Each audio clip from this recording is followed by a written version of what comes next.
excited to be here with Rodish, the CFO of the year for private and medium companies. Mari, welcome. We're very excited for you. Congratulations.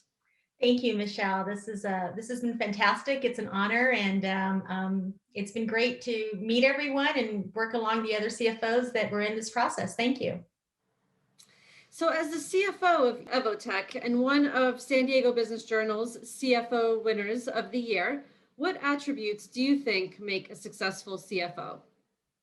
Well, besides the obvious of financial competence and understanding of all the accounting standards, I would say the most important part of it is the ability to coach and mentor others, right? A successful CFO doesn't make it happen on their own. They're supporting the overall team. That's definitely one of them. I respect the team that we have. I'm available to all the team members, and that's important. It's not just about listening to the executive team, the management team, but everyone in the process, and being available for our customers and our partners. Financial responsibilities means that we also have to be very capable of understanding strategy, being part of the strategy, having the vision for the future so that we're preparing for it today, and we're being fiscally responsible. And definitely a balanced approach to risk. With all the decision making that goes into supporting the organization from all levels, all the opportunities, the speed that we operate, making sure that all that's working together is very important. I think for anyone in the executive team, anyone in management, but especially for a CFO, it's not always just about the numbers. It's about all those components: the people, the business, the market, the environment, politics, everything that goes into it that affects it. So I'd say all of those are a combination of what's important. Wearing many hats, I'm sure. Absolutely. How did you manage EVOTEK's first acquisition and onboarding of 25 new employees? Well, that was fun. I have to tell you that was fun. Obviously the acquisition was aligned with our strategy, continuing to grow. And it's not so much the strategy of growing by acquisition, because from a financial perspective, we were very fortunate to have all of our strategies come into play and provide a successful year. But adding the RPA, intelligent automation line of business to our offering, it was just very complementary. So it was exciting to be able to do that, and yet it did come at a time where we were very busy with everything happening in the pandemic. And then also we were recruiting pretty extensively. That was our strategy during the pandemic, was how can we be more effective in making sure that we continue to focus on what's important for our employees, what's important within the industry and the market, and rather than slow down, be just as effective of making it all happen. So with that, how do we onboard 25 people and do the acquisition? I'd say teamwork, right? There are many people that had to be involved to making that happen. And we went through the acquisition process very quickly. And so we had a good set of partners to work along with us to make it happen. And we have an onboarding team that leverages all of our processes and tools to make that happen smoothly. And it was exciting. I would tell you, the first week of January, when most of the employees were starting, was a very busy, exciting, and hectic period at the same time. It was a great way to start the year. Perfect. Well, congratulations on that as well. And what did it take to reduce unneeded costs during the 2020 pandemic? I mean, it was a turbulent time for everybody. So what steps did the company take in that regard? Well, we actually did not have the approach of trying to reduce our costs during that time. From that perspective, we managed to do some of that by the nature of having less travel. In our industry and our business model, there's quite a bit of face-to-face time that we had with our customers, and understanding what that was going to be like without the ability to travel was something that we were all going through together. At the beginning of the pandemic, with everyone not knowing what was going on, our executive team got together and said, what does this mean for our staff? What does it mean for our employees? What does it mean for our customers, our partners, and our family? And we, especially after the closures, we definitely knew that, family members were experiencing, job losses. And we were committed to not having that be the case. We've always run our organization very fiscally responsible, made sure that we have, positive cash flow, that we're thoughtful with the risks that we take. And we were committed to keeping everyone employed and not reducing salaries, not reducing headcounts, not having a layoff. And so our strategy was, well, if we have to spend to make that happen, if we have to spend to continue to grow and to keep all the jobs in place, then let's do that. If we have to be more flexible with our payment terms with our customers so that we can support them as they have challenges, let's do that. And so as part of that, from a cost perspective, it was not our approach to reduce our expenses. It was our approach to be thoughtful of the expenses and keep the activity flowing. And at the same time, we actually increased our expenses. We were in open enrollment at the time that the pandemic, the closure started happening. So we had the opportunity to make some decisions for, let's say, medical and benefit care for our employees. We increased, this was last year, we did the same thing this year. We increased our contributions to the premium significantly so that all of our employees, which would result in a reduction of their premiums and savings, so that while they were dealing with the uncertainty of everything else, we could give them some positive news. So in a nutshell, it wasn't our direct strategy to reduce our cost. At the same time, it was not our strategy to be wasteful with that. We were thoughtful, and it resulted in increased activity, increased sales, and we did manage to save in some costs through all the travel, and we redirected that with all of the virtual events. So it was a learning experience. Who knows what 2021 will be like? But some of the things that we learned during that time are definitely going to stay with us, are definitely going to continue to be effective. And we're definitely very much looking forward to getting in person with our clients and with our staff members for sure. Absolutely. Thanks again, Lauree, and congratulations on the honor of CFO of the Year. Thank you very much. Thank you, everyone. Well, I'm very pleased to be here with Kelly Deck, the winner for the Public Medium Company as CFO of the Year. So hi, Kelly, how are you? Hi there, good to see you. Congratulations on the honor. Thank you very much. So a few questions for you as one of our winners. As the CFO of Inhibrx and one of, as I mentioned, San Diego Business Journal's CFO of the Year recipients, what attributes do you think make a successful CFO?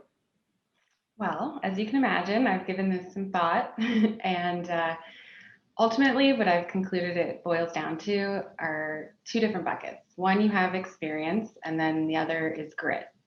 So experience first, I think you can assume at our level that there's a certain level of knowledge and experience. We're handy with numbers. We've studied and excelled in our craft over the years. Hopefully we have a pretty solid financial background. And within that background, it's important that the experience you're bringing to the table is the right fit for that company.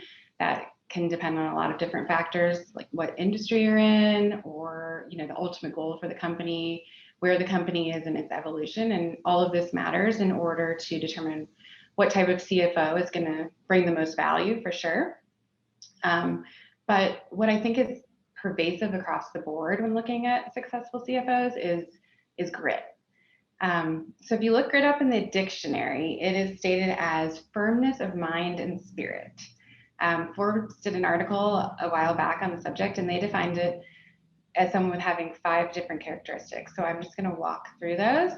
First is courage. Forbes says that more specifically, it's your ability to manage fear of failure that's imperative and a predicator of success. The supremely gritty are not afraid to tank, but rather embrace it as a part of the process. They understand that there are valuable lessons in defeat and that the vulnerability of perseverance is requisite for high achievement. So what that means to me is you have to be comfortable making decisions as a CFO, and you are going to base those decisions based on the best knowledge you have at that time, but knowing that there's always risk involved and that failure is inevitable at some point, at least on some level. But also knowing that knowing how to use that failure to your benefit in the future, and knowing that that's just as valuable of a lesson. So, making a mistake, experiencing failure, learning from that, applying it going forward, and frankly, owning up to the role you had in that failure. Number 2 is conscientiousness. They define that as someone who is goal-oriented and committed to excellence. There's kind of this antiquated view of CFOs as the gatekeepers who are there watching every dollar spent and requiring justification for those expenses. Of course, that is part of the job and duty of a CFO, but I think a really great CFO is an executor of the vision of the company. They're fully aligned with the goals of the company and are committed to carrying out those goals, and they're sounding boards and they're influencers. Number 3 is perseverance and endurance. I think this boils down to hard work and stamina, carrying out those goals. Are you able to hang in there and see it through? As a CFO, it's about embracing change, operating under the assumption that your initial plan will likely never be the final plan. Understanding that there will always be some level of curveball thrown at you, and being able to pivot and be flexible is paramount. Number 4 is resilience. So this is defined as the dynamic combination of optimism, creativity, and confidence. The belief that you can find the purpose, that you do have the ability to influence the outcome, and a belief that positive and negative experiences will lead to learning and growth. So what that means to me is having resilience is about seeing the opportunities and taking the initiative to be part of the solution. Being a good problem solver doesn't mean that you personally have to have all the answers, but it means that you're able to assess that the whole exists in the first place and then work to find that solution. I think taking initiative and responsibility and having the confidence to do so are important traits. And then excellence versus perfection is the last one. So they define that as excellence prioritizes progress over perfect. So what that means to me is, as CFO, it's really important to have the ability to understand what matters and what doesn't matter. There's always fires to put out, and being able to deduce which one need energy and attention and which ones don't is really important. If you get bogged down in the minutia and the details, you're never going to get anything done. So those are the 5 characteristics of grit. I love it. Thanks. Now let's talk a little bit about 2020. How did you take a company public in a pandemic year? Let's talk a little bit about the Inhibrx IPO and the steps that you took as an executive of the company to lead to a successful IPO. Well, first of all, it obviously was not just me. It takes a village, a true village of so many different people and coordination. But I think the first step in any IPO is just defining the vision and communicating that vision to everyone who's involved. The more aligned the team is from the beginning, I think the better the outcome's going to be, and invested, right? An IPO in general is a lot of orchestration and organization, but then condensing it into 3 months and remote was required a little bit of extra dedication and orchestration, I would say. We were super proactive with our auditors. They were great. They helped out on technical accounting issues prior to the quarter's ending so that we were able to close our books really quickly. We just built in a lot of efficiencies throughout the process. We used a software program to file the S1 this time. So a lot of prepping went into that, and linking and making that as efficient ahead of time. We eliminated the long printer sessions, obviously, because no one was meeting in person, and that helped out too. We built models and tested them ahead of time so that, when we actually did have the information, we could just move on it as quickly as possible. But more than anything, I think that it just really comes down to having the right team in place to execute. It really is the entire group of people that are involved, that are committed and dedicated and hardworking. And at the executive level and within my team in finance, we basically gave up our lives for a few months to make it possible, and kind of recognizing that that's temporary and necessary in order to reach the ultimate goal. you know, it's important. But, you know, true dedication from those people is why it was successful. And at the end of the day, it comes down to hard work and grit. So now we've come full circle, I guess. Yeah, nice callback. I like it. Well, congratulations again, Kelly, on CFO of the Year recognition. And thank you so much for taking time to answer our questions today. Thank you. Well, I'd like to welcome Scott Arnold, the CFO of Certis Oncology Solutions, here today. And Scott was the winner of the CFO for Small Privately Held Companies. So welcome, Scott. Thank you, Michelle. It's great to see you again, and humbled and honored to be nominated and recognized by the team. Great. As the CFO of Certis Oncology and one of San Diego Business Journal's CFO winners of the year, what attributes do you think make a successful CFO? So there's a couple that come to mind. Really, I think a CFO has to be a business person first, right? To understand the nature of the business, the drivers of success, the drivers of challenges, right? Expenses and so on and so forth. And I think, you know, it's also important that a CFO be a term I like to use is fungible. So able to play and participate and contribute across multiple dimensions, whether it's commercial or marketing or IT or HR or facilities or contracts, just that, you know, they have an acumen and an interest and a curiosity in being able to assist and contribute to their colleagues and the success of their colleagues. Terrific, thank you. How do you balance raising capital, participating in board meetings, and implanting employee bonus and options programs? Well, the first two are a little bit easier because our board in particular, is heavily involved in raising capital. So you're working closely with the board members on the successful capital raise, the positioning of the company, what our value proposition is, how we define ourselves and kind of profile ourselves in the market that we serve or markets that we serve. So that pretty well goes hand in hand. And I think it's helpful to work closely with the board so there's no surprises in the board meetings. With regard to other things that are going on kind of behind the scenes and, you know, below the radar screen of the board members, I think what we try to do here is we try to set quarterly goals and expectations. And while the board doesn't necessarily get involved in the achievement of those expectations, we do provide a quarterly report out on this is what we set and this is what we've achieved. And if we didn't achieve, you know, what's the backdrop behind that, and what are we going to do about it in terms of closing that gap, perhaps in the following quarter. Perfect. And last but not least, what are some hidden challenges you overcame in moving the company to a new facility? Well, we haven't overcome all of them yet, so I have to be transparent there.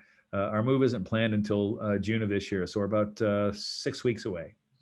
A couple of things that I will share as part of that journey, kind of like Goldilocks, we looked at some facilities that we could afford that were too small, and there was a lot of momentum and emotion attached to things that were a little bit small.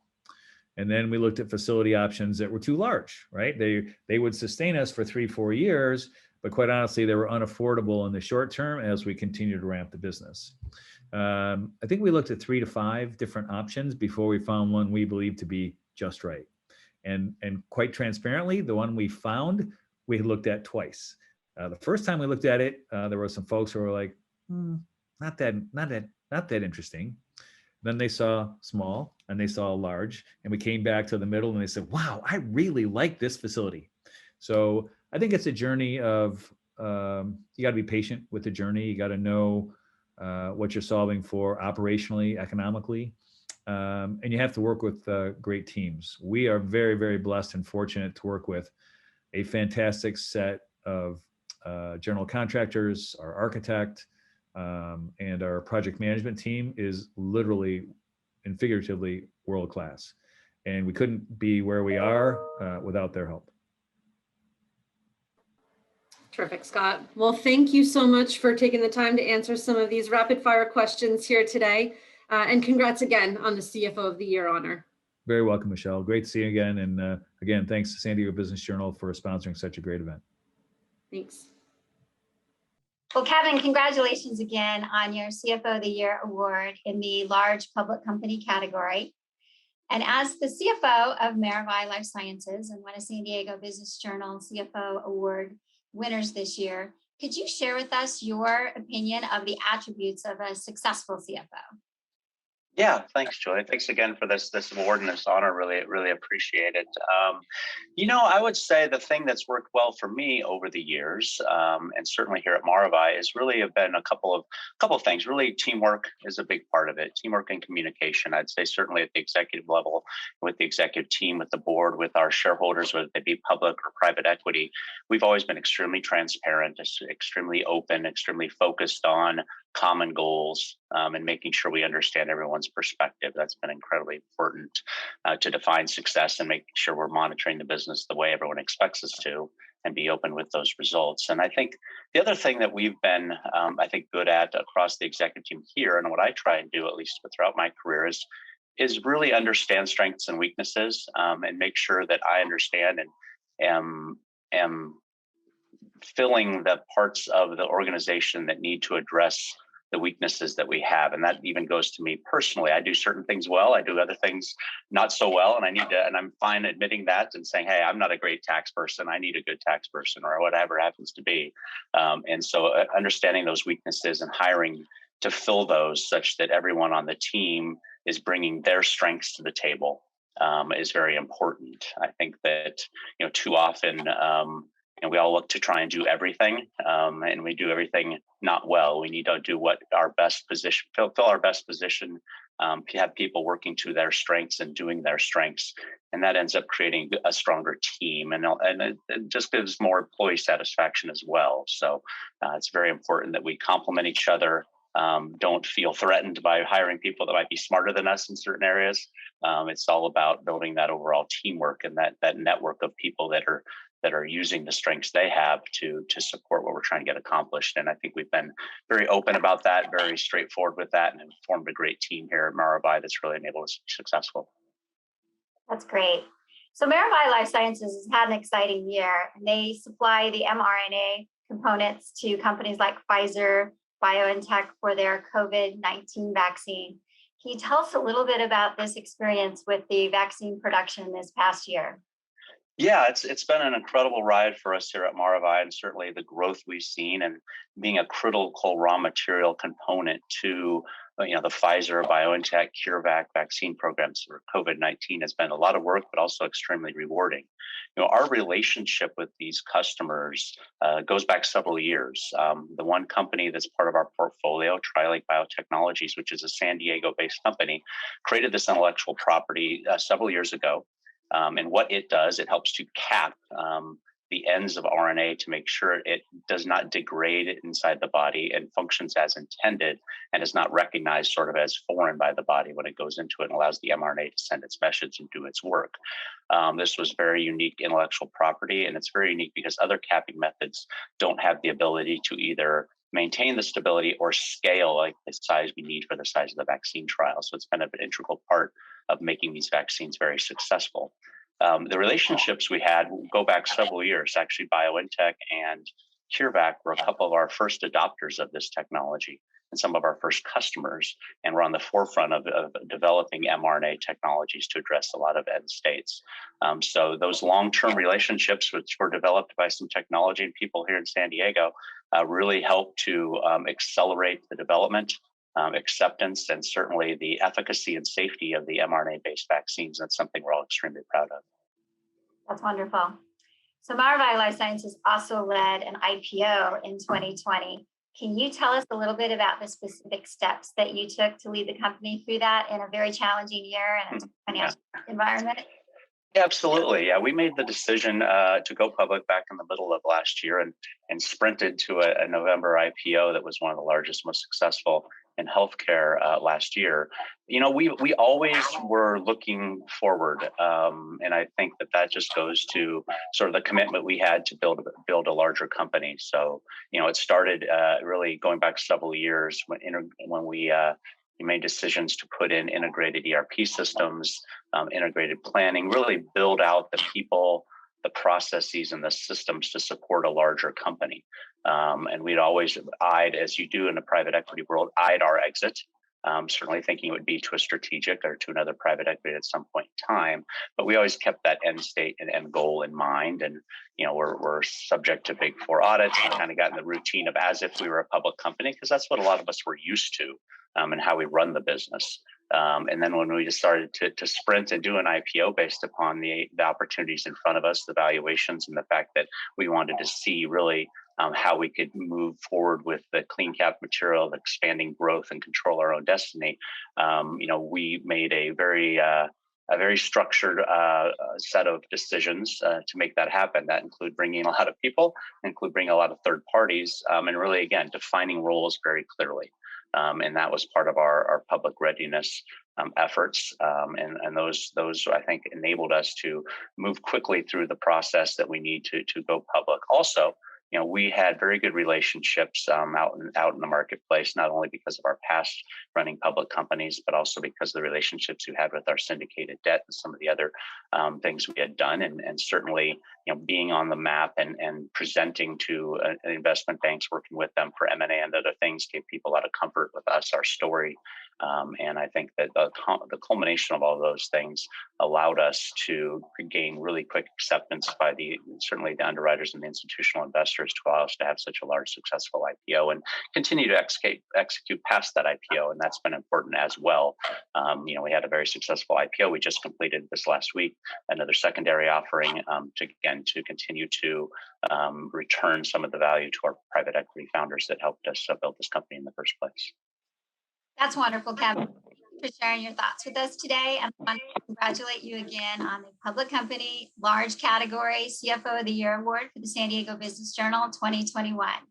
Great. Thank you very much. I appreciate it. Well, Barbara, congratulations again. Thank you.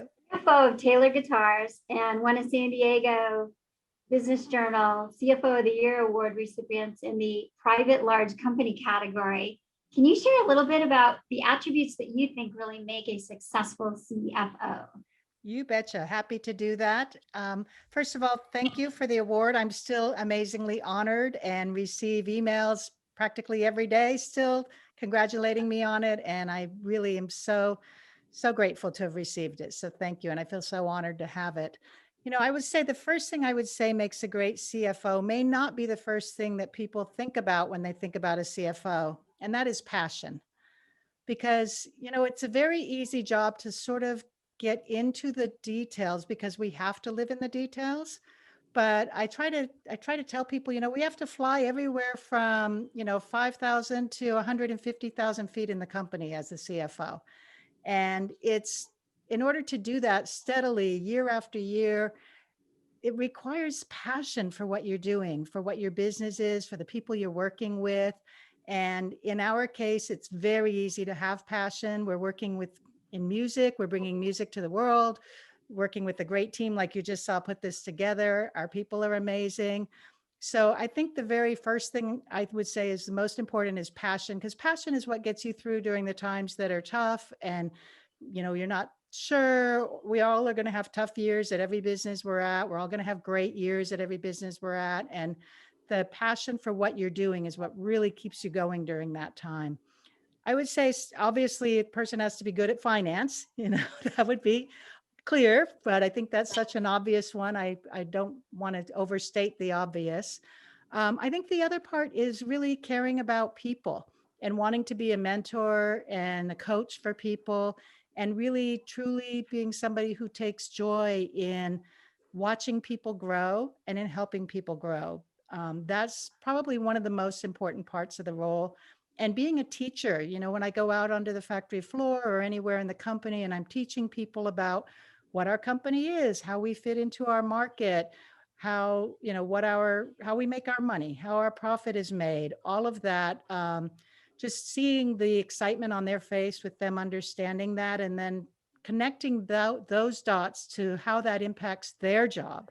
What can they do to make a difference in the company? Because I know that they're passionate about it as well. And so they want to know what's my role? How can I play a role? So I think that's an important part.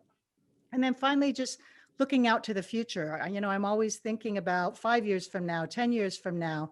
What does Taylor Guitars look like? What do I have to put in place for the financial and capital structure? What do I have to be putting in place for my teams, making sure that succession planning, do we have the depth of the bench we need everywhere?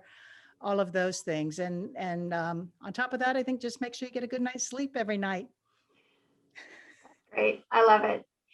Well, you've had a very eventful year at Taylor Guitars. Can you tell us what it's been like really transitioning this organization to an employee stock ownership plan? Absolutely. And to have done it during a pandemic is pretty amazing. We had all along planned to do it on December 31st, 2020. As I've mentioned a little bit in my acceptance, we had planned this for 7 years. And honestly, when the pandemic hit, we shelved it. We said, you know what, we've been planning this for 7 years, but we can't do this right now. There's a global pandemic. We have a few other things on our plate this year. But as the year went on and we began to say, you know what, we don't need to shelf this. We can make this happen. And what an amazing thing for all of our employees to come back, starting a brand new year, 2021, with so much hope and as being co-owners of the company, that we just decided to go make it happen. And I would say for anybody thinking about doing an ESOP, really get good advisors and take your time. Those are the two things I would say. Take the time to do it right.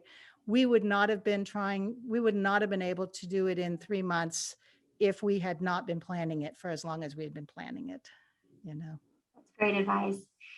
Taylor Guitars has over 2,000 employees, I think, globally in many, many countries. So share your thoughts on managing a global organization headquartered in San Diego? You bet. We're actually closer to about 1,300 right now, but as fast as we're hiring, we will be 2,000 very quickly. So that's not a misnomer necessarily, depending on when this is published. Just kidding. But, I've managed global operations my entire career. So for me, it's not unusual. I think the first part is really helping people understand what decisions are their decisions to make. That's what I always start with when I'm taking on a new team, no matter where they're located, is really helping people understand what decisions do they make and what are our expectations from them and what decisions are somebody else's to make. And if it is somebody else's, who is that somebody else and how does that decision get made in the company and communicated? Because people want to know the parameters of their job. They want to help. No matter what country they're in, no matter what language they speak, they really want to be a part of something special, which, Taylor Guitars is something special, and they want to know that they've made a contribution.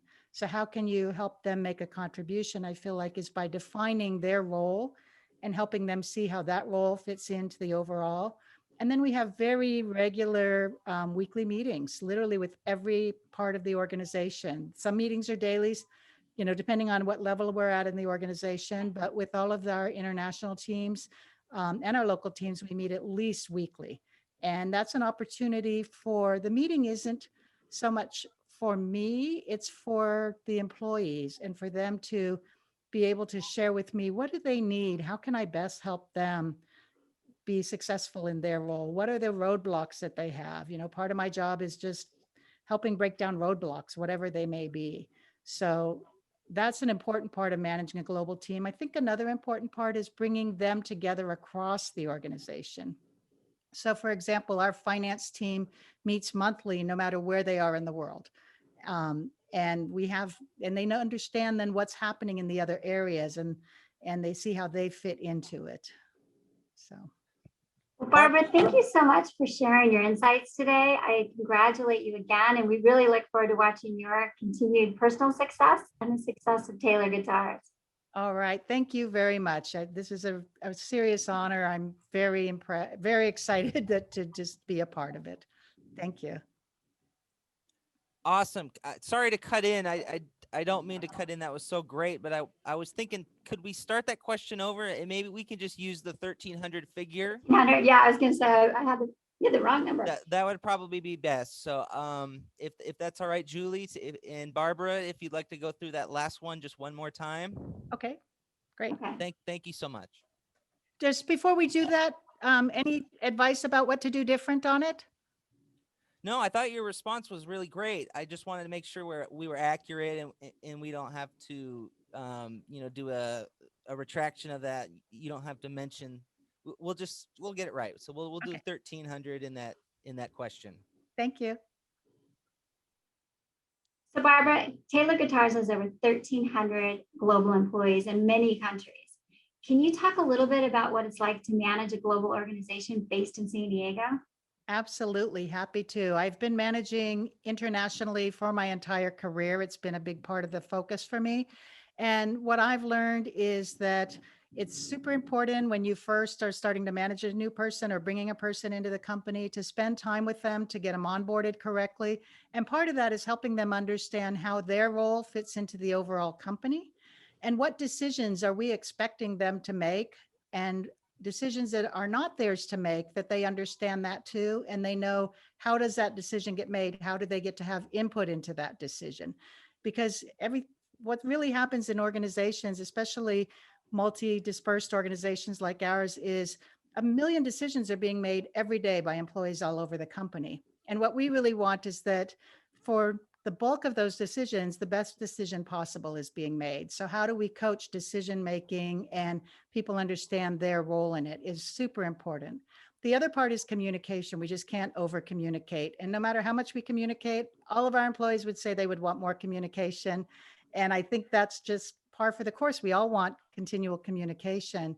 So we have regular meetings with all of our employees, not as all hands, but in smaller groups. And that might be in a functional group, that might be a more vertical group, or it might be across the different locations, but the same functional group. So for example, in finance, our finance team, finance controllers around the world meet monthly. And we do that on, of course, on Zoom or something like it now. In the past, we actually met monthly on video conference prior to the pandemic, but we brought all of the controllers together once a year into one location so that we could have a real strategizing session and everything. So I think the key is really communicating to people what is the expectation for them, making sure you allow time to mentor and coach, and communicating. That's great, Barbara. Thank you so much for sharing your insights today, and congratulations again on winning the CFO of the Year award in the private company large category. We definitely look forward to watching your personal success and the continued success of Taylor Guitars. Thank you very much. And thank you for the award. I feel so honored. I'm with Lauree Sahba, who is the Chief Operating Officer and also wears the hat as Chief Financial Officer at the San Diego Regional Economic Development Corporation. And Lauree, thanks so much for taking a few minutes today. Just want to go through a few questions. As the CFO of the San Diego Regional Economic Development Corporation and one of the San Diego Business Journal CFO winners of the year, what attributes do you think make a successful CFO? Well, first, thank you for this really lovely honor. I think in the case of a nonprofit, it's very important that we have a strong commitment to the mission of the organization. And as a recipient of contributions, the stewardship of those relationships so that we can deliver on the commitments that we're making to the organizations that fund, in our case, the EDC's work. And I think lastly, sort of understanding and appreciating the work that the team is doing and understanding the tools and the technologies that they need to execute so that, again, we're delivering on the promise that we've made to those that are fueling our organization. That's great, Lauree, and appreciate that insight. It's very helpful. Along that front, what innovations did the organization make to aid businesses throughout the pandemic? Well, if we didn't value social media before, we certainly figured it out at the onset of the pandemic that was the best way to get the word out to large and small companies across the county that we could help them access federal, state, local dollars, help them triage sort of their immediate needs and use our network to support them. We issued reopening guidelines. We worked with the Brookings Institution and a set of small businesses to help prepare those guidelines and make sure that they were useful to companies. I think we were a little premature because we had those ready probably by May of last year. And as you know, we haven't even fully reopened just yet. So lastly, I would say that this whole experience of the last 13, 14 months taught us how important it's going to be to really arm small businesses with some of the technology tools that bigger companies have. And so we're introducing a program next month that will do just that, to give them web-based tools for billing and to develop new customer relationships. And so I would say those were the primary things that we were able to do. Yeah, Lauree, I would just tell you, as somebody that's witnessed firsthand, obviously being in the community, it's truly amazing how the San Diego Regional Economic Development Corporation really stepped up during the pandemic. I was really impressed with all the various pieces of communication, keeping constituents up to date, and really coming to the aid of small business. It's really, my hat's off to you, and congratulations on that. Along those lines, Lauree, I think every business and everybody, when the start of the pandemic, and really even to today, there's been enormous cost pressures and trying to balance growth with managing those costs. What steps did the organization take to dial back expenses in the last 12 months? Well, we weren't spending a lot of money on programs. We weren't spending any money on downtown parking fees, which are, for us, a significant cost. We in general knew that over the years, building a strong reserve as a nonprofit would be important, and that we would have it there for a rainy day. And if this wasn't a rainy day, I don't know what is.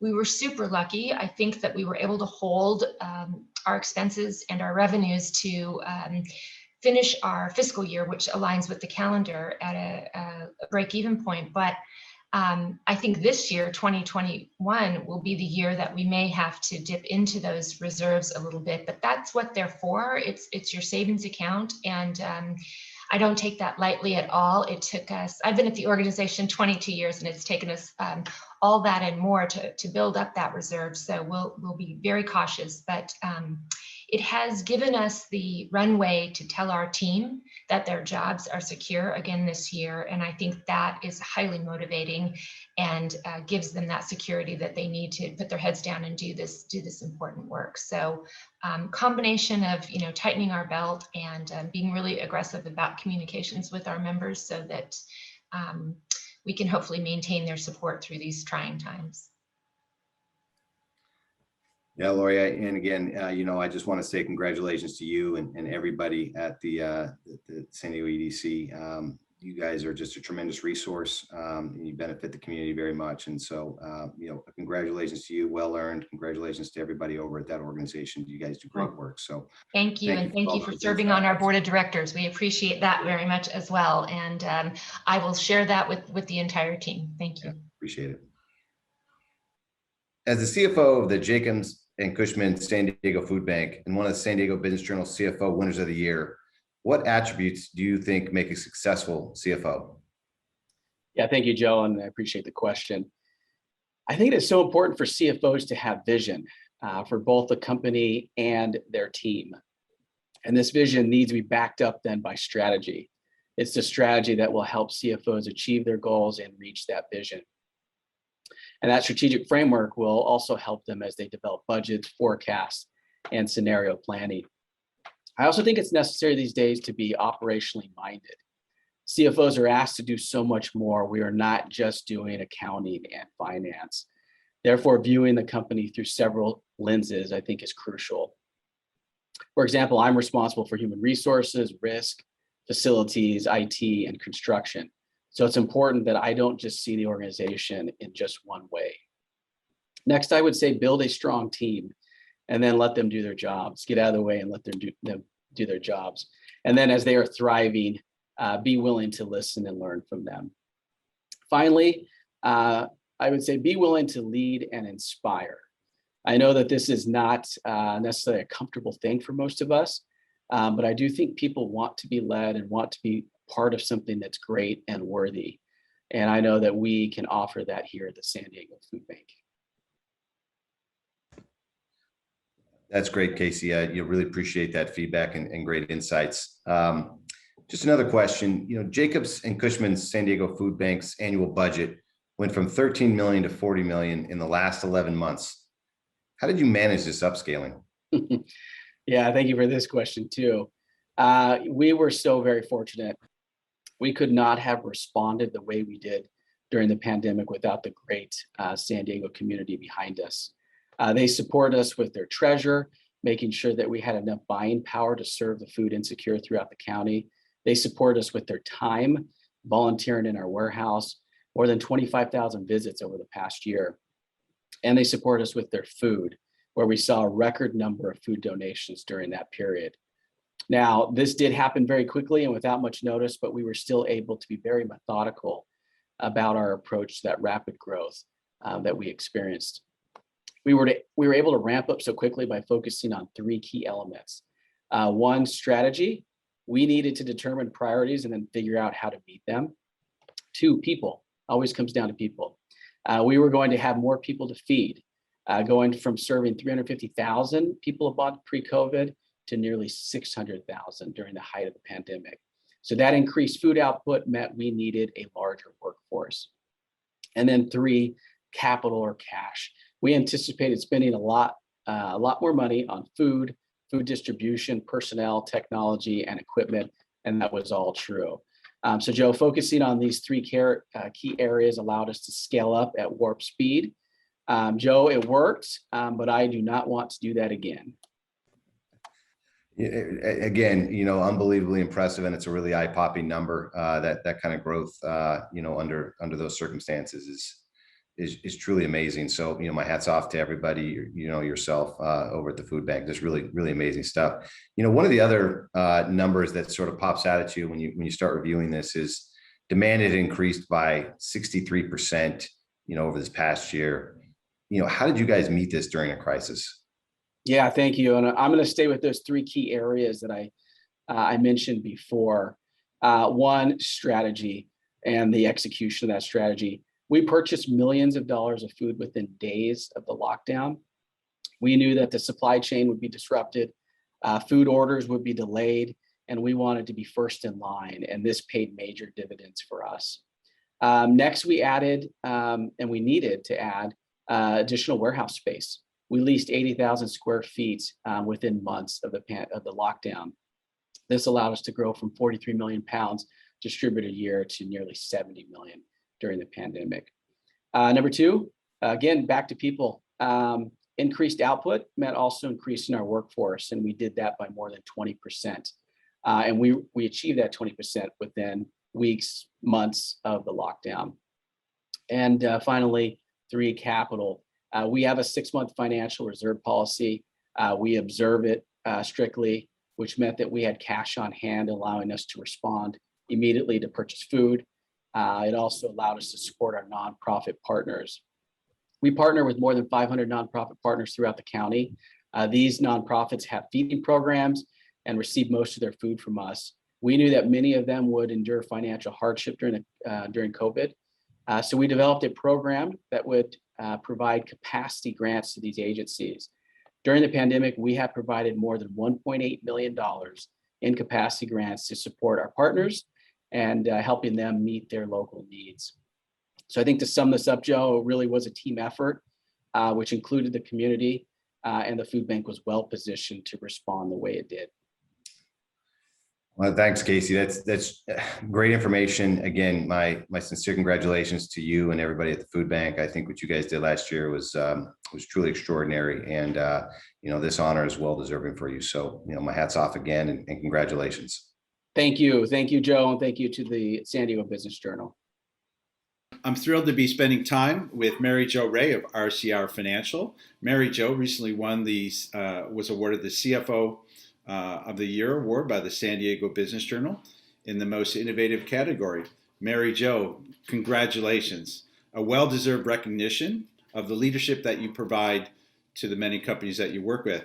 Now, as a managing partner at the firm and as an outsourced CFO, as well as winner of the San Diego Business Journal CFO of the Year, what's your secret sauce? Come on, tell me in terms of what makes a successful CFO? RCR, it works with small companies, and we have for years. And I've learned that that accountants tend to talk accountanese, which is lots of numbers, lots of percentages, lots of trends, and business owners really get overwhelmed by too many numbers at a time. And so that I've learned to communicate with people, look them in the eyes, see when they're feeling like I've overwhelmed them with too many numbers, trying to find out what matters to them. You know, almost everything is communications, and the same is true of being a really good CFO. You have to be able to listen as well as help them see where they want to go and understand their language so you can talk to them so they'll understand what they need to do. Mary Jo, I really love that, accountanese, and really trying to distill down all these complex numbers, as you mentioned, down to what it really means. And that's really a great skill set to have. Now, you've been a financial expert for, let's say, in the 3 decades, and advising companies of all sizes and various financial situations.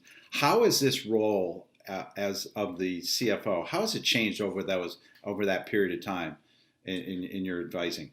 There have been so many changes over all these years, and I've learned some of it is so good. I mean, I love how much more computers can do. I used to, when I was working with a client, you'd have to build a forecast individually for that company, and small companies couldn't afford it. And because of a complete forecast is not just your budget, it's also your cash flow, your balance sheet, knowing your receivables, knowing when things are, you have to look at your bad debt and everything. And you've gone from having to do an elaborate spreadsheet to having software where you can just get the information from the client, plug it in. I had a client this month, or last month, I guess, that their revenue didn't hit their goal. And I worked on it over the weekend, and I came back and told them, we have to make some serious changes or you're going to be out of cash in 90 days. And, so those tools were not available decades ago. Nowadays, there's so much you can do with software, the ability to work from your office. When I started working with small businesses, you had to drive there. There's so much more you can do. Communication is easier.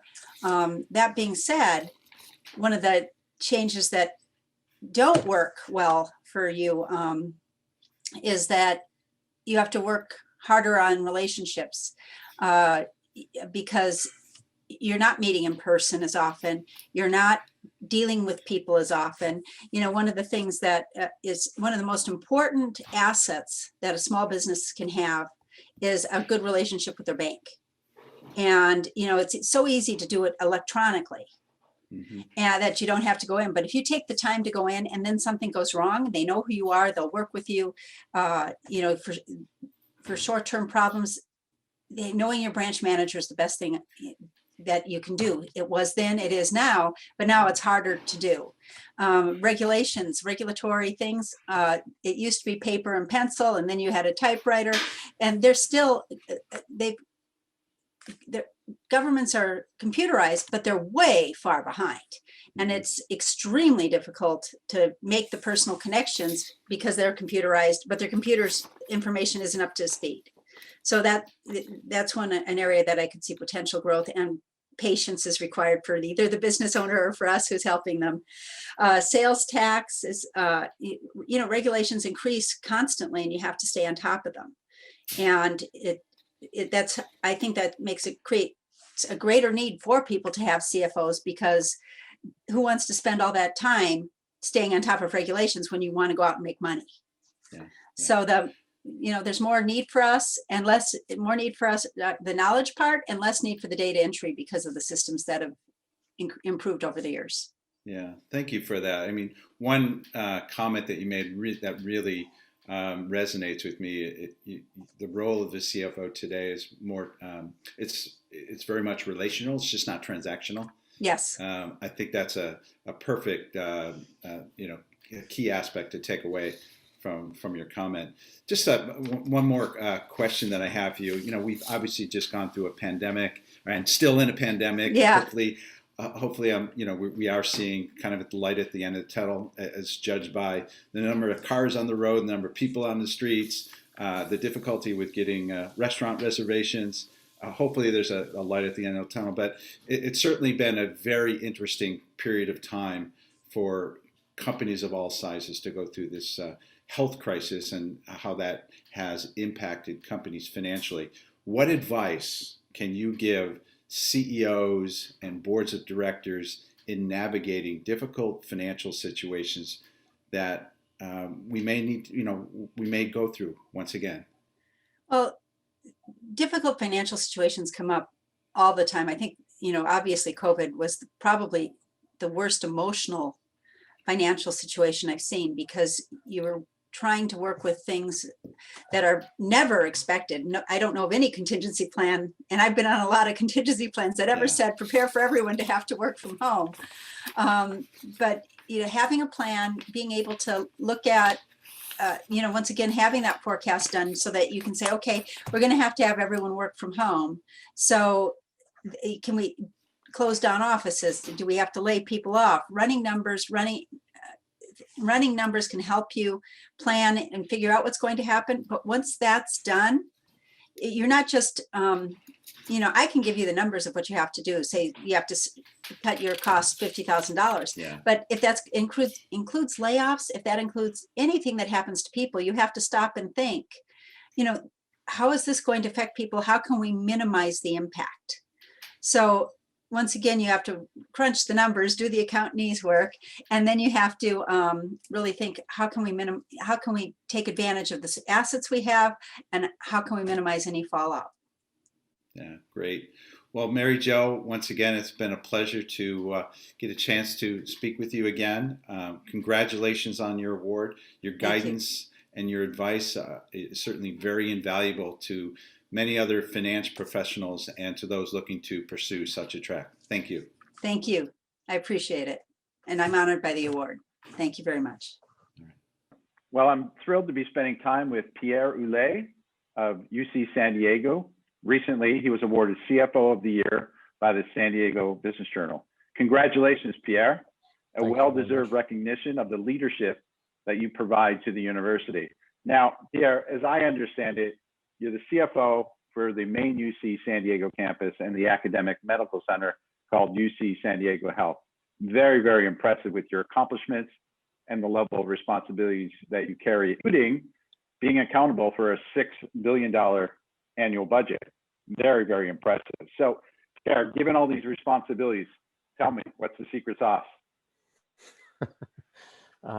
If I could give you a simple answer, it would be it'd be too easy. No, I think it's complicated. For me, there are two things that are critical. One is to be very much in tune with the strategic plan and the strategic goals of the organization. And I have a background of strategic consulting. I was with McKinsey for 6 years. So the big picture is very important to me. I need to be grounded in the big picture to do my job. And if I look at UC San Diego, it's a very complex organization, but at the end of the day, the mission is pretty clear. It's about student access and success. It's about research and innovation. It's about contributing to the San Diego economy.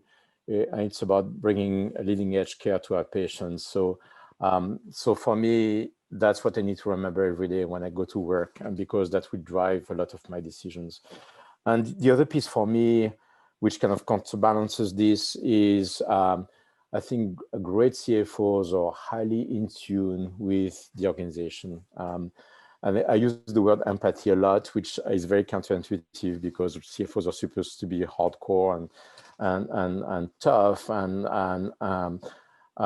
empathy doesn't mean sympathy. It means I'm still holding you accountable and I'm going to drive objectives. But I need to read the organization very well. Having the pulse on the organization is super important to me. So we need to know when you push too hard, when you can push harder, being kind of in the zone all the time. I look at this year when we had to manage the pandemic, budget cuts, shifting everything to remote, doing a massive system implementation in the midst of a pandemic. And at one point, your staff is going to just kind of fall apart. So you need to know when you cut slack, when you give them room to breathe, we made some trade-offs. We greatly simplified the budget process, for example. So knowing exactly where the hearts and minds are, I think it's super important for a CFO. Yeah, no, thank you. Great responses. You know, in my opinion, you know, having that strategic consulting background from McKinsey really does differentiate you from a lot of other CFOs. And I get to see it now in terms of managing a complex organization like that. Well done. That's really wonderful. So tell me, how is that CFO role within the academic environment at the university? How's that changed over the last 7 years since you've been there? So I think the CFO role has become increasingly complex for me. I think it's not just the case in higher ed or in a non-for-profit. I think it's kind of everywhere, and even in the private sector. And you know, it used to be about bottom line. I was in the private sector for 20 years, so but then it became more complicated as well. It's the triple bottom line. It's about the social justice and engagement. It's about kind of other kind of sustainability issues.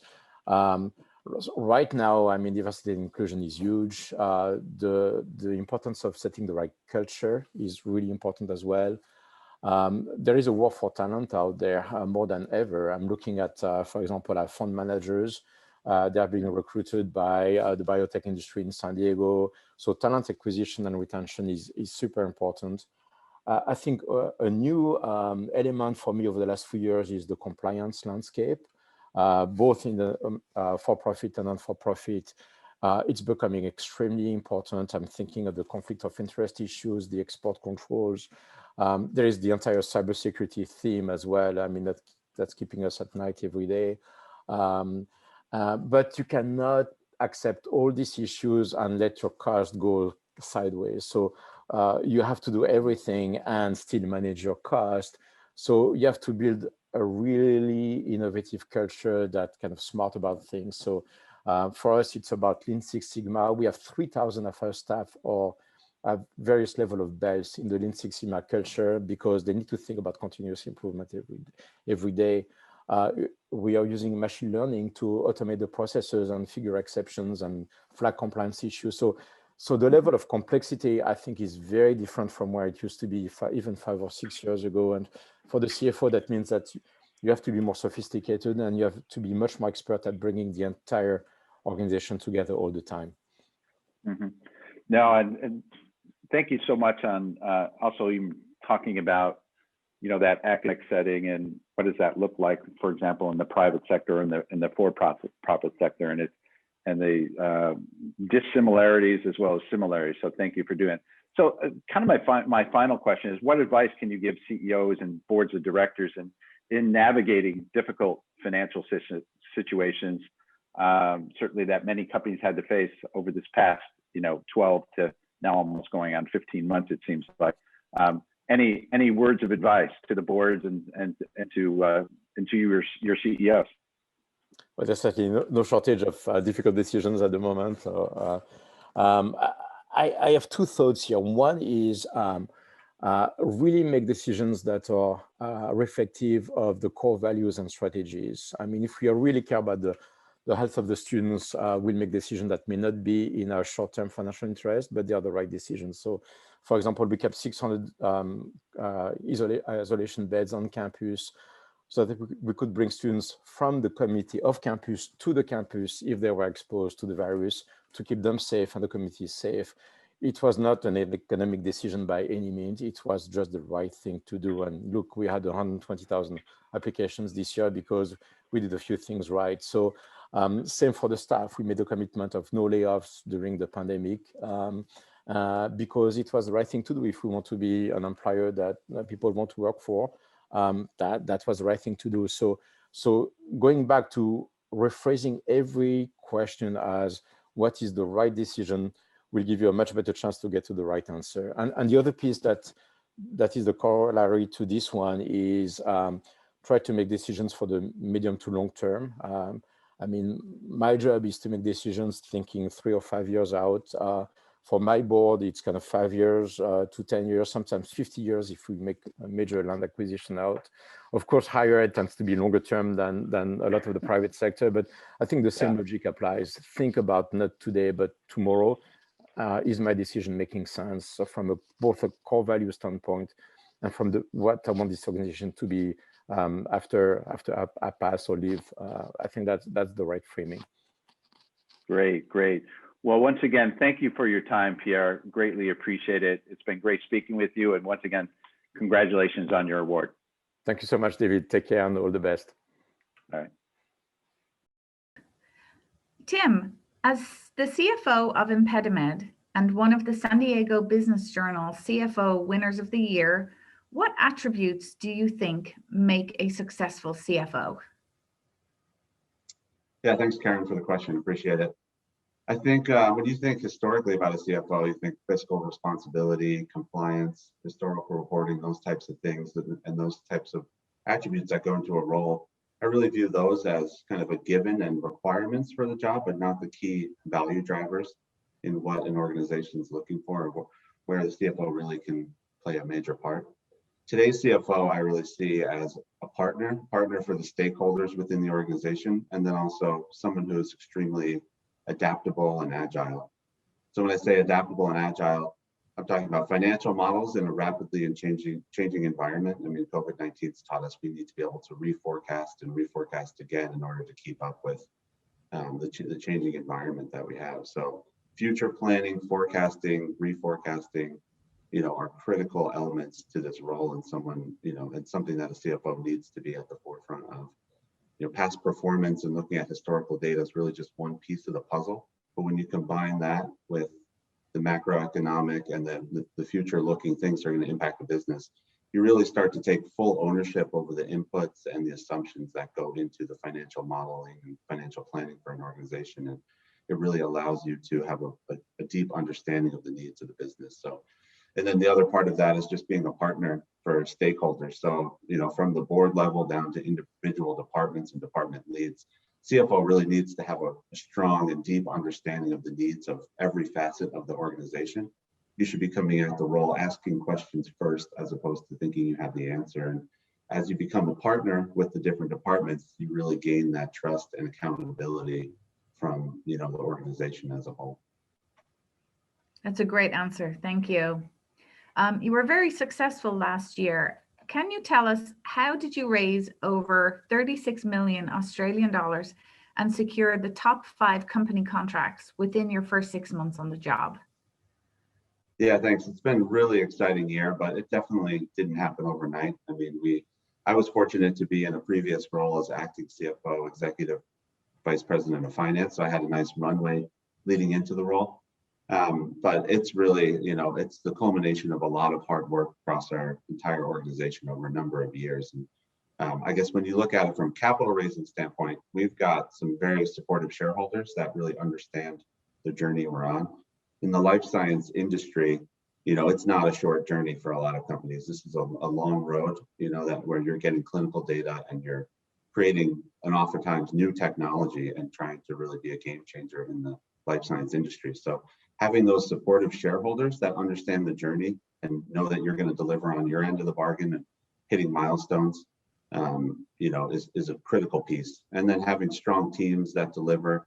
For us, it's revenue growth for the areas that we're commercializing in, but then just as importantly, it's hitting on clinical milestones and getting clinical data from our, from the ends of our business that are still in a R&D developmental stage. And then behind all that is just strong financials in the core that a CFO brings to the role, and having very reliable and pertinent data for the shareholders to understand and trust in you. And then just from a revenue standpoint, really is the entire organization. I mean, it was our sales team building relationships. We've also got over 140 peer-reviewed studies on our technology, so extremely strong clinical data backing us.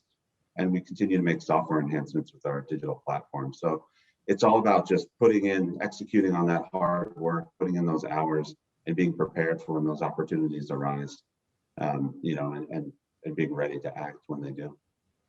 That's great, really great.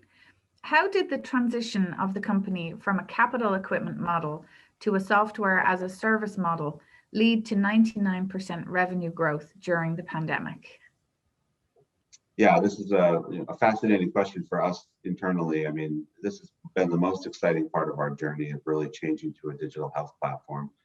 And, without this change, this would have been a much different year during COVID-19 and the impacts that it would have had on our business. I mean, when you look at large hospital systems, a lot of capital budgets dried up during the past year and things just went on hold.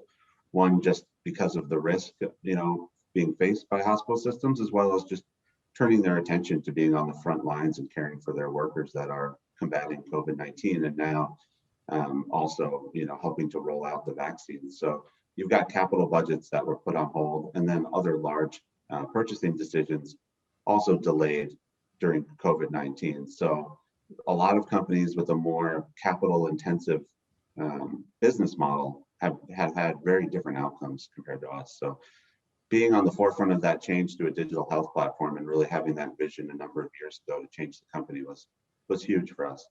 And then, like everything, when there's risk, there's also opportunities. And so being, able to get in front of the C-suite at these hospital systems with people working remotely, we actually found we had better access at times to people and to decision makers within the hospital system. So once you're able to get their attention, you had more one-on-one time and more, in-depth conversations than you're able to get in a very distracted, faster moving world with people traveling and all over the place. So there were a lot of opportunities from that standpoint, as well as just the rapid adoption of technology in hospital systems. And the willingness to embrace technology has been faster than ever. So we were able to look at those other areas as opportunities to really divert our resources and put our resources in the areas where we knew we could grow the business during what could have otherwise been a really challenging time. So and then for at the end of the day, it all comes back to the financial models for the CFO role and being ready. So that reforecasting, the replanning, and just being agile and ready to make decisions, and knowing that you've got reliable data that the organization can rely upon. It all comes back to having that trust and that partnership with the organization where you can act quickly in the face of adversity. That's great, Tim. Thank you so much, and congratulations again. Yeah, thank you, Karen, for all your time, and thank you, San Diego Business Journal, and all the judges.